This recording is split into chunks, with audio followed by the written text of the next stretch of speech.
All right. Mhm. Welcome, friends. Good afternoon, and how are you? I think we should continue with this conversation around HIV/AIDS. Welcome to My Oh My by Mesheko Muhaka Mkenya. How many of you know why I'm called Mkenya? Why I decided to call myself Mkenya? Well, that's a story for another day, another show, another episode. Corona is real, friends. Uh, Sanitization is important, wearing of your masks, social distancing, uh, those nitty gritties are important. They might be the difference between you right now and you on a bed or in a coffin. Anywho, that aside. So, the last show we talked about HIV and AIDS, and we finished by saying that we the people means all the people, including those that are infected and affected by HIV and AIDS. Today I come and I want to start with that. We the people means all the people, only that this time it includes the teenagers who, you got it right, are getting infected with HIV at a very high rate, extremely high rate. Did you watch the news the other time, 2 days ago? Did you see the shocking news? Let me take your memory back a little bit. When HIV was, the scary pandemic, not that right now it's not as scary, but when it was the scary pandemic, it was really among married couples. We were talking about prostitutes. We're talking about widows. That's why the cultural issues that border matters, wife inheritance and such came up, and so on and so forth. Today we are talking school-going children. We're talking 14, 13, 14, through to 19, or thereabout. So let me be the bearer of bad news. Parents, you know that your child that you think they're a good boy, they're a good girl, they don't do anything bad, they're very disciplined, and oh my God, they're having sex. Yeah, they're having sex and it's unprotected. They are really doing this thing. And you will not know. Why will you not know? Because you never talk about it with them. You think it's crude or uncouth or embarrassing to have sex talks with your children. I really don't know who you want to do this for you, but your children are having sex. Our young children, our young people are having sex. And just to borrow from what one of the teenagers said recently, there is this statement, mimi nakutrust, huwezi kuwa nayo. It's really not about me nakutrust.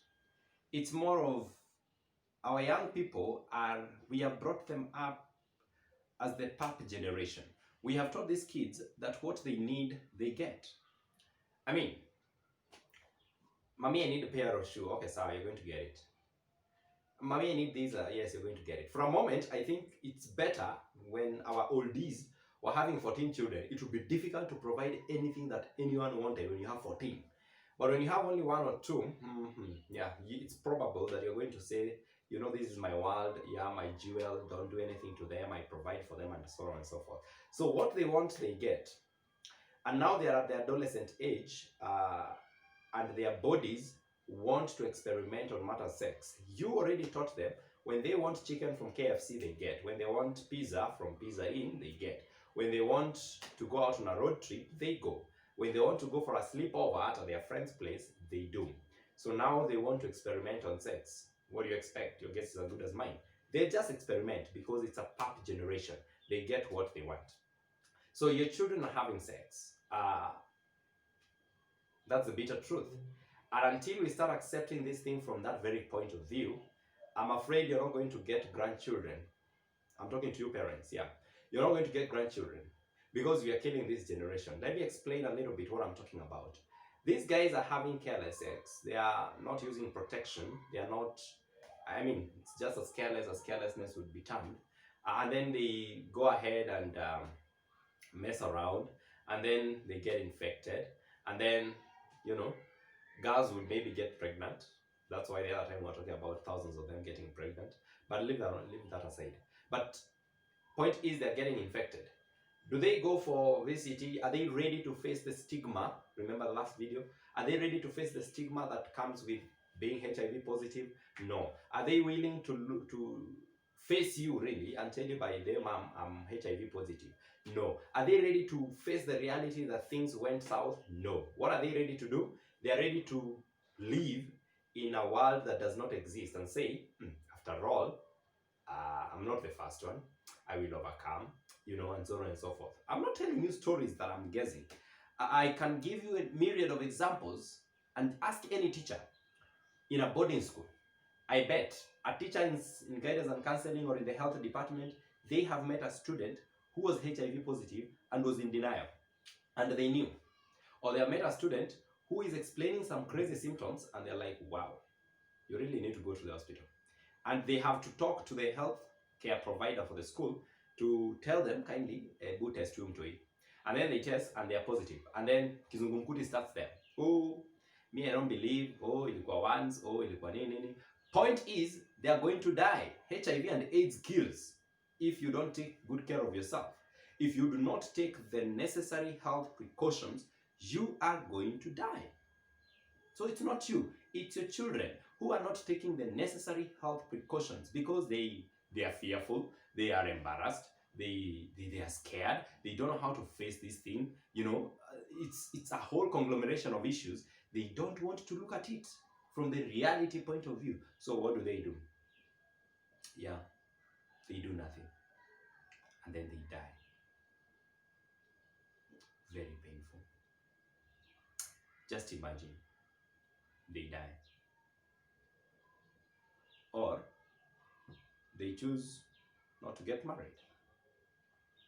Or their life just loses focus. Or they just get into depression. Or they just start behaving in such a truant manner. Or they just become so careless with their lives. Point is, we lose a generation. We lose a potential doctor. We lose a potential engineer. We lose a potential banker. We lose a potential business person. Why? Because you and I did not take the necessary steps that we needed to take, which I'm not going to highlight today anyway. Today, I just need you to ask yourself, what are you doing for that young person that is around you? I am currently having a young person around me. She's in class 8.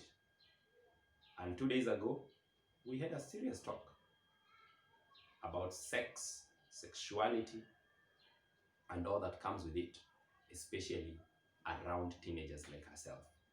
What are you doing as an adult to make sure that the young people around you are well informed, are well educated, are well empowered to know how to tackle the craze that is out there insofar as sex, sexuality is concerned? What are you doing to make sure that they can still face tomorrow in the event that they find themselves to be HIV positive? Let's give that a thought for today. I think it's important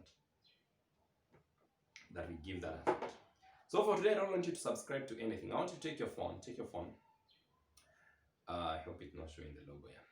Take your phone. Go to SMS, working with me. Twende kwa SMS. I don't know, you can start a new SMS or something. But I want you to send a text that says Skiza. You're sending it to 811. Maybe your phone will be like mine that needs to be told where the text is going first before you start text sending. So 811, we are sending Skiza in caps. Skiza space 73